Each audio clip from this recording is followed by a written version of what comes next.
Guys, welcome back to my channel earth mom Dehradun. मैं हूं ज्योति और वेलकम है आप सभी का मेरे चैनल में। अगर इस वीडियो के माध्यम से आप चैनल में नए जुड़े हैं तो प्लीज़ चैनल को सब्सक्राइब ज़रूर कीजिएगा।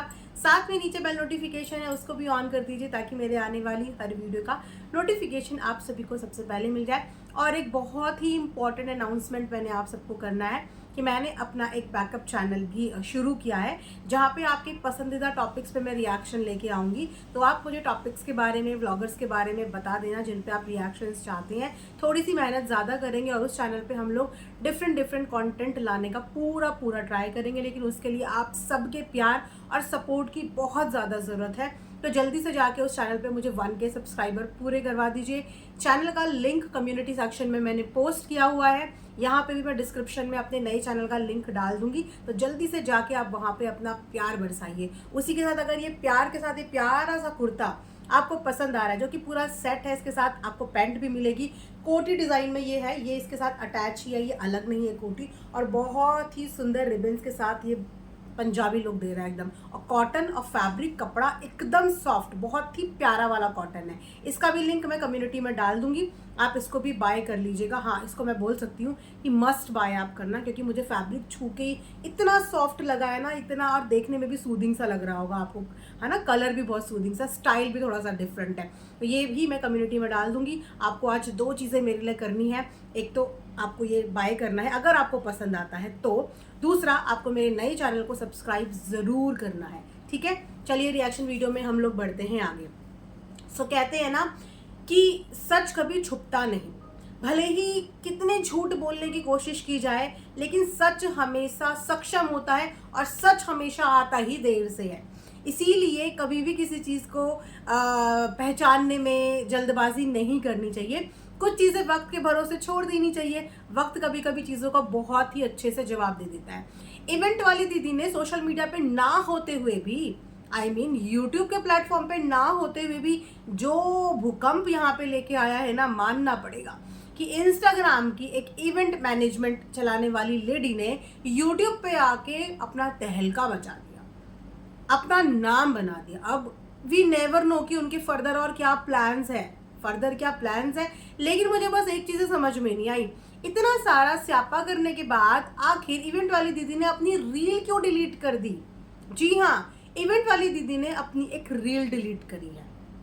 अब वो रील डिलीट करने का कहीं ना कहीं ये अंदेशा जा रहा है कि वापस से इन लोगों का पीछे पैचअप तो नहीं हो गया, क्योंकि सेम चीज़ें हुई थी किस समय पे, जगत दीदी की देवरानी के टाइम पे। उन्होंने भी बोला वो भी आने वाली हैं, उनके हस्बैंड ने कमेंट किया कि वो पूरे परिवार के साथ आने वाले हैं, लेकिन आज तक भी वो लोग नहीं आए। यूट्यूब से वो बिल्कुल गायब हो गए और इंस्टाग्राम पे उनकी देवरानी फुल ऑन एक्टिव है, स्टेटस डालती हैं, सेंटी, इमोशनल, मोटिवेशनल सारे स्टेटस डालती हैं, लेकिन यूट्यूब से वो गायब हो गई बिना कुछ बोले हुए। और वही चीज़ कहीं ना कहीं हो गई है इवेंट वाली दीदी के साथ भी, कि उन्होंने एक दिन तो खूब तूफान मचाया सोशल मीडिया में, और उसके बाद उन्होंने इंस्टाग्राम से अपनी रील भी डिलीट कर दी। अगर ये रील डिलीट ही करनी थी तो फिर ये रील डाली क्यों थी, इतना बड़ा ड्रामा क्रिएट क्यों करा था? क्योंकि कहीं ना कहीं इवेंट वाली दीदी खुद भी इसमें फंस गई थी, क्योंकि झूठ तो बोले थे और सबसे बोले थे और कुछ ना कुछ बोले थे। इसको कहते हैं बिजनेस माइंडेड लेडी। उन्होंने अपना बिजनेस का काम निकाला, लेकिन इस बिजनेस के काम की आड़ में जो बाकी लोगों का नुकसान हो गया, उनमें एक है सचिन और मनीषा की फैमिली का।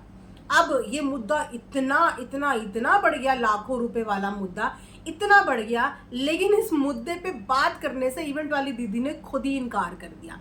अगर कोई इंसान इतना सच्चा है और वो फेकू नहीं है, मैं यहाँ पे फेकू चंद बोलूंगी इवेंट वाली दीदी को, कि अगर वो फेकू चंद नहीं है तो क्यों उसने इस बात को क्लियर नहीं किया, क्यों वहीं के वहीं ये बात क्लियर नहीं करी कि मुझे इस बंदे ने बताया और इसने मुझे बोला। साफ तौर पे उन्होंने डबल बातें कर ली। मेरी तो कभी जगत भैया की फैमिली से बात ही नहीं हुई। दूसरी बात उन्होंने ये बोल दी कि किसी मीडिएटर ने मुझे कॉल किया था कि सामने वाला बंदा आपको 50,000 1 लाख भी दे देगा, आप उसको बुला लीजिए। वो कौन था जिसने ऐसा बोला था? ये क्लू छोड़ के जाने की जरूरत नहीं है, क्लियरली बताओ, या फिर सिर्फ अपनी वाहवाही करने के लिए आपने ये एक पत्ता फेंक दिया था। क्रिएटर्स के बीच में कि देखो मेरे इवेंट की कितनी वैल्यू है, कि क्रिएटर पैसे दे के मेरे इवेंट में आना चाह रहे हैं। मुझे तो लग रहा है ये सिर्फ इन्होंने फेंका था, सिर्फ फेंका था, वरना इनको टाइम लगता उस मीडिएटर का नाम लेके आने में कि वो मीडिएटर कौन था। और लॉजिकल बात सोचो, इन्फ्लुएंसर्स को लोग पैसा दे के बुलाते हैं। मैं पहली बार ऐसा कोई इवेंट सुन रही हूँ जहां पे कोई इतना डेस्परेट है कि वो पैसा दे के जाने की बात कर रहा है, वो भी 50,000 1 लाख रुपए जाने की बात कर रहा है। जिस इवेंट में ये बुलाने वाले अपने यूट्यूबर फ्रेंड्स को 1 रुपया नहीं देती हैं, फ्री में उन सबको लेके आती हैं, सिर्फ उनको एकोमोडेशन, खाना, फूडिंग, लॉजिंग उन्हें प्रोवाइड करती है। उसके अलावा ये फ्री फोकट में सबको लेके आ रही हैं और इनको कोई इन्फ्लुएंसर आने का पैसा देगा, अपने आप को बुलाने का पैसा देगा। इतनी ना तो कोई अपनी वैल्यू घटाता है और ना ही कोई इन्फ्लुएंसर ऐसा कभी करता है। इन्फ्लुएंसर हमेशा ब्रांड से पैसा लेके प्रमोट करते हैं, पैसा देके कभी चीजें नहीं करते। और रही बात इवेंट की, इवेंट भी कोई इतना हाई क्लास इवेंट नहीं है। आज से पहले तो हमने कभी इस इवेंट के बारे में सुना भी नहीं था, जब से यूट्यूबर उसका हिस्सा बनने लग गए। और क्योंकि ये कंट्रोवर्शियल यूट्यूबर, अगर इनके अलावा कोई और हिस्सा बनते तो शायद ये इवेंट हमारी नॉलेज में कभी आता ही नहीं। इस इवेंट का हू हल्ला भी इसीलिए मचा क्योंकि इस इवेंट में उन लोगों को इनविटेशन दिया जा रहा था जो कंट्रोवर्सी का हिस्सा थे, जो कंट्रोवर्सी का हिस्सा थे। स्पेशल उन्हीं का इनविटेशन और उन्हीं का नाम आ रहा था, इसीलिए ये इवेंट थोड़ा सा पॉपुलर हो गया। सिर्फ यूट्यूबर और रिएक्शंस के बीच में पॉपुलर हुआ, तो बहुत ज्यादा पॉपुलर नहीं हुआ।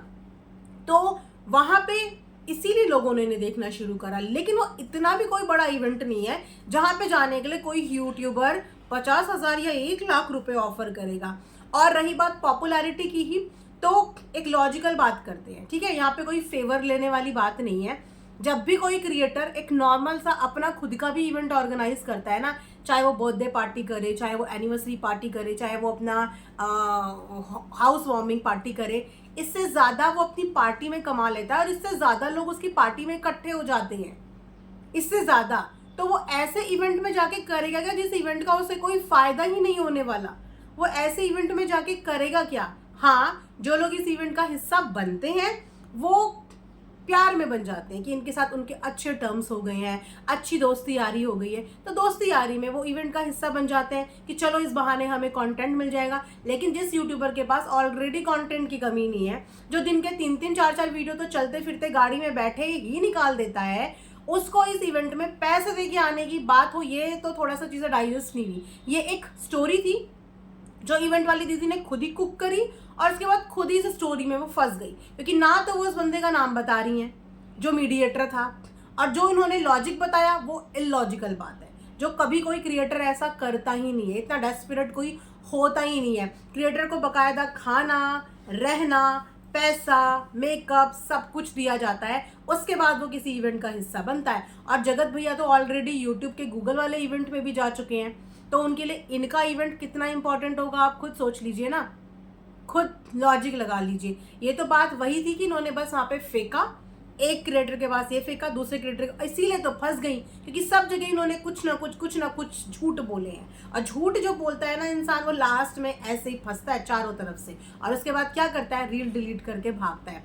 फिलहाल जब इनका ये पूरा झूठ पकड़ा गया ऑलमोस्ट, उसके बाद क्या हुआ कि जगत दीदी के भैया ने भी एक इंस्टाग्राम पे पोस्ट डाला था स्टोरी पे कि अभी मैं थोड़ा सा बिजी हूँ और मैं जब आऊँगा तो मैं इन सब चीज़ों के बारे में बात करूँगा, सारी की सारी चीज़ें बताऊँगा, इवेंट से रिलेटेड पूरी कहानी सुनाऊँगा।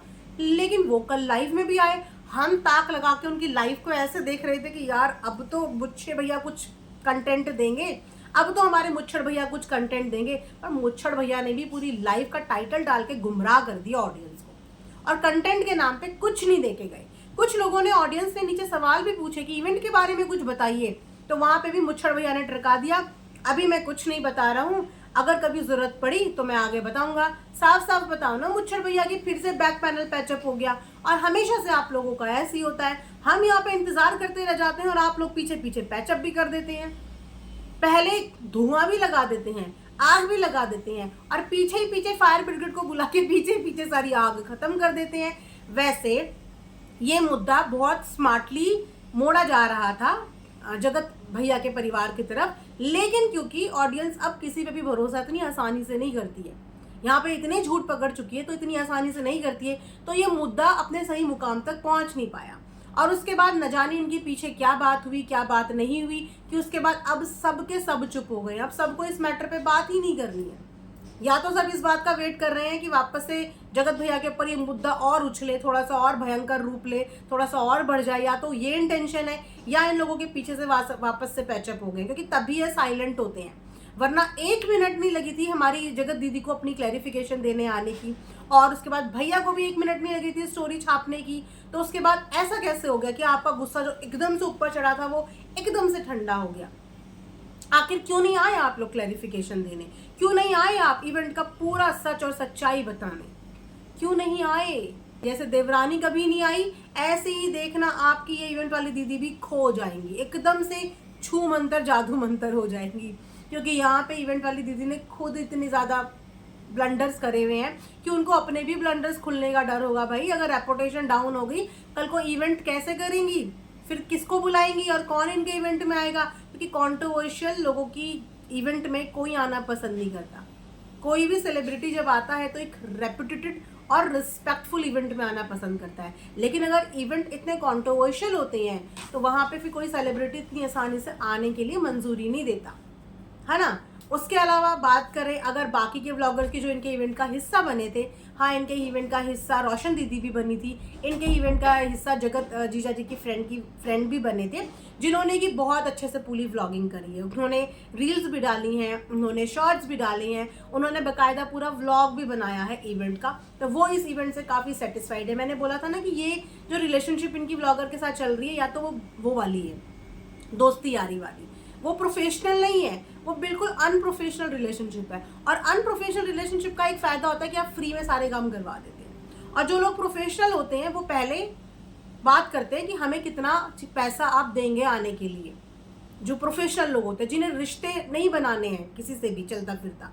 लेकिन यहाँ पे जो हमारी इवेंट वाली दीदी हैं वो बहुत स्मार्ट है, वो फोकट में सारे काम करा रही हैं, लेकिन जनता से टिकट के पैसे वसूल कर रही हैं। यहाँ पे मुद्दा ना तो जगत दीदी का रह गया, ना ही मुद्दा यहाँ पे इवेंट वाली दीदी का रह गया। यहाँ पे मुद्दा रह गया उन मासूम जनता का जिनसे 6,000 7,000 किसी किसी से तो 10,000 भी लिए हैं, 10,000 भी लिए हैं कि तुमसे रील, फोटो, वीडियो, मतलब जिसको जितना चीज़ें बनानी है क्रिएटर के साथ उसको उतने पैसे वहाँ पे खर्च करने थे। एक फोटो के इतने पैसे, एक रील के इतने पैसे, व्लॉग बनाने के इतने पैसे, इस तरीके से इवेंट के चार्जेस डिसाइड होते हैं। अब सोचो जगत दीदी के इंतजार में जो 8,000 9,000 10,000 11,000 लगा के बैठे थे, उन लोगों का कितना नुकसान हो गया। अब अगर वो इनके ऊपर गुस्सा नहीं करेंगे तो वो क्या करेंगे? कौन मांगेगा उन ऑडियंस के लिए इंसाफ? ऑडियंस के लिए काम करते हैं ना सारे ब्लॉगर। कौन मांगेगा उन ऑडियंस के लिए इंसाफ कि भैया जिस चीज की शक्ल दिखा के तुमने चीज बेच दी, अब मान लो ये सूट दिखा के मैंने ये सूट आप लोगों के आगे दिखा दिया, जब आप वहां पे जाके गए तो ये सूट आपको वहां पे मिला ही नहीं, वहां पे आपको मिला ही नहीं और आपके पैसे भी लग गए, तो कैसा लगता है? वही चीज होती है ना कि किसी की शक्ल दिखा के कोई चीज बिका देनी। और ये शक्ल सिर्फ इवेंट वाली दीदी ने ही नहीं दिखाई थी, ये पूरी की पूरी अपनी शक्ल जगत दीदी ने भी दिखाई थी और बोला था कि मेरे से मिलना है तो ये करना वो करना, टिकट बुक करना, मैं पक्का मिलूंगी और पक्का मिलूंगी। तो पक्का मिल गए, इतने अच्छे से मिल गए। अब मुझे ऐसा लगता है इवेंट वाली दीदी सोच रही होगी, वैसे इवेंट वाली दीदी बहुत मनी माइंडेड है ना, बिजनेस लेडी है, तो जो होते हैं वो होते हैं मनी माइंडेड, नो डाउट। अब वो सोच रही होंगी कि यार मैंने वहाँ जाने में भी खर्चा कर दिया, मिठाई भी लेके गई होंगी, वो भी खर्चा हो गया, 500 रुपये भी पकड़ा के आई थी, वो भी खर्चा हो गया। सोचो जगत दीदी के भाई ने भी सिर्फ 200 रुपये पकड़ाए थे और वहाँ पे इवेंट वाली दीदी पूरे 500 रुपये पकड़ा के आई थी, 500 का करारा नोट, और साथ में मिठाई भी लेके गई होंगी और इवेंट के लिए खुश भी होके आ गई कि चलो एक और इन्फ्लुएंसर मुझे फ्री में आने के लिए मिल गई, और वो इन्फ्लुएंसर लेकिन इनसे ज़्यादा मनी माइंडेड निकली। अब ये बात इवेंट वाली दीदी को तो पता नहीं थी कि यहाँ पे सिर्फ मैं ही बिजनेस लेडी या मनी माइंडेड लेडी नहीं हूँ, मेरे से बड़ी कंजूस और बिजनेस माइंडेड लेडी हमारी जगत दीदी है। वो भी छोटा मोटा नहीं, एक अच्छा खासा बुटीक चलाती है, वो भी बिजनेस लेडी है, वो भी पैसों के मामले में बहुत कंजूस है। तो उन्होंने क्या किया, 500 रुपये भी गए, मिठाई का डब्बा भी गया और साथ में जगत दीदी ने व्लॉग का व्लॉग भी शूट कर दिया। आने के पैसे दे या ना दे, पर व्लॉग में एक व्लॉग छाप के उस व्लॉग का रेवेन्यू जरूर जगत दीदी ने कमा लिया। तो यहाँ पे कौन ज्यादा स्मार्ट निकला गाइस? तो यहाँ पे कौन ज्यादा अच्छी बिजनेस लेडी निकली, इवेंट वाली दीदी या हमारी जगत दीदी? हमारी जगत दीदी ले जाती है यहाँ पे बेस्ट बिजनेस लेडी का प्राइज, क्योंकि उन्होंने खर्चा करवा दिया इवेंट वाली दीदी का। जिस इवेंट वाली दीदी के पर्स से व्लॉगर्स को देने के लिए पैसा नहीं निकल रहा था, हमारी जगत दीदी ने बकायदा उनसे पैसा भी निकलवा दिया, व्लॉग भी बना दिया, उस व्लॉग में डॉलर भी छाप दिया और अपनी पूरी कमाई कर ली और अपनी एक अच्छी इमेज भी बना ली। साथ ही साथ जगत भैया की फैमिली को उनसे लताड़ भी दिलवा दी है। वो अपनी ऑनेस्टी प्रूव करती रही, उन्हें पता ही नहीं चला कि उनके साथ कब खेला हो गया। और अब जब खेला हो गया तो अब वो लेडी जो अपने आप को इतना स्ट्रांग दिखाती हैं, उनको रोना आ गया। तो भैया कभी कभी शेर को भी सवा शेर मिल जाते हैं, इसलिए बोलते हैं कि चालाकी हर जगह काम नहीं आती है, चालाकी इंसान को थोड़ी कम करनी चाहिए, राइट? तो गाइस इसी के साथ ये वाला वीडियो मैं यहाँ पे एंड करती हूँ। आई होप कि आप सबको पसंद आया होगा। मिलेंगे नेक्स्ट वीडियो में, तब तक अपना ख्याल रखना। Thanks for watching earth mom Dehradun.